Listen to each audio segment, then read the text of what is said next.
Have you ever worked in a company you just don't want to be in?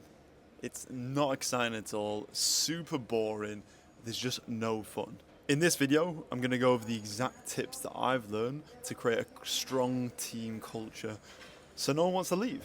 This is everything I've learned from managing a team of door-to-door sales reps and closing 7 figures in the online space.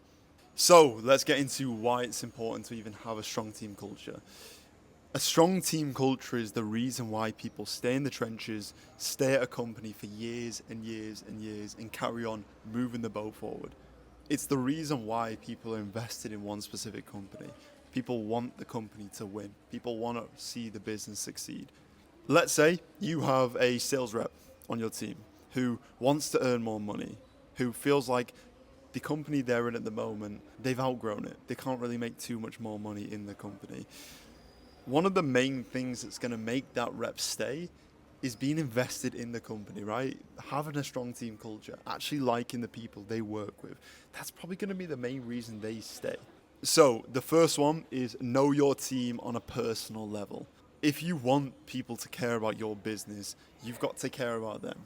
What this means is sitting down with them on a one-to-one basis regularly, getting to know them. What motivates them, their goals, a bit about their family. Just get to know them on a personal level. Because if they feel like you honestly care about them, if they feel like you want to get to know them, then they're going to want to get to know you. They want to care about your business. Funny story, in my door-to-door sales days, and it's as little as this, right? Guys on my team who had a really bad day, I remembered their favorite chocolate bar. And just by me remembering this, at the end of a really shitty day, giving them their favorite chocolate bar that they told me a while ago, puts a smile on their face. It's very small, but what that tells the person is, okay, my leader cares about me. The person who manages me actually listens to me, right? And they're invested in me to a certain level where they can even listen to me. But I promise you, if you don't know your team members on a personal level, then they won't have a personal connection to your business. They won't have any connection at all to you or your business. Next one, have some fun. Look, no one wants to work at a company that's boring, that's soul destroying to be at. So the key is to make the day-to-day element of the business fun. This could mean a ton of different things. So an example, a company I've worked with does a voice note in the incoming payments channel every time a deal closed. Everyone just goes, woohoo!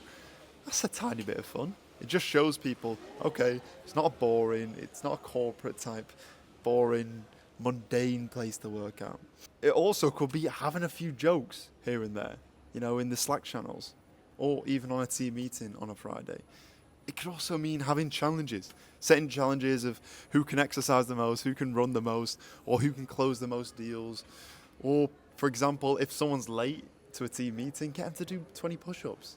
Make it a bit exciting, make it a fun team culture. The key to getting someone to stay and building a good team culture is making the business somewhere that people look forward to working in and are excited to work there every single day. And you don't get that by having a boring team culture and a boring business. This next one is super key. Even as a sales rep in the past myself, I know how important this has motivated me. And it's in-person events and trips abroad. These are an absolute game changer. If you incentivize performance and give trips and events, a week away with a team can be so much of a difference. Building connection with all the team members, building that investment into everyone's personal journey, everyone actually becoming friends as well. Also, as well as increasing the culture of a company, it increases production. Look, if you know that there's an incentivized trip in 3 months to go to Turkey or Spain or South Africa, you're going to work hard. You're going to get excited. You're going to look forward to something. If there's nothing to look forward to, then it's repetitive. It's the same thing over and over and over again. And people don't feel like they're being rewarded for their work. Whatever size business you are, even if you're a bit of a smaller business, I would still budget aside for trips away, whether it be in the same country, even if it's not an expensive one. Just doing something with the team in person, super important. Working online can get super lonely, right? So having something to look forward to in person, that's what builds the real connection. Let's also say that you as a business owner is into fitness. Look, even incentivizing you guys to go on a marathon all together with a team, that builds character. that builds investment into each other. This last one is super, super important. I used to do this with my door-to-door sales rep on the team I used to run, and sales managers in the online space has done this to me. And it's tying their individual goals and the team's individual specific overarching goals to their coaching and to their motivation. Look, different people get incentivized and motivated by different things. Some people want to retire their parents. Some people just want to live on an island on their own. Some people don't even care about money and they just want to be the best person they can be. So finding out what every team member's specific goals are and what motivates them is super key. Let's say little Timmy, who's on our team, wants to retire his parents, or he's got an overarching goal of moving out and buying his first ever house. You can use that to motivate him, okay? So when you're coaching him, when he's maybe done something wrong, maybe when you're trying to teach him something, when you're trying to hold them accountable, you can use that in your coaching. Sweet, man. Well, look, if you don't do your end of day reports, do you think that's going to get towards your goal of buying a new house or getting that house you always want to get?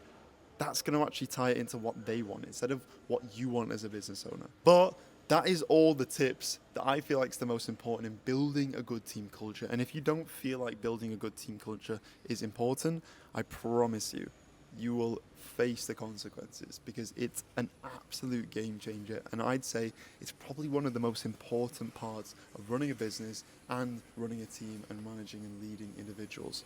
Any questions on this, let me know. Any more examples you want in terms of how to build even more of a culture and how to get people more invested into your business, let me know. Pop me a message on Instagram or Facebook, and let's get building that culture. Bash.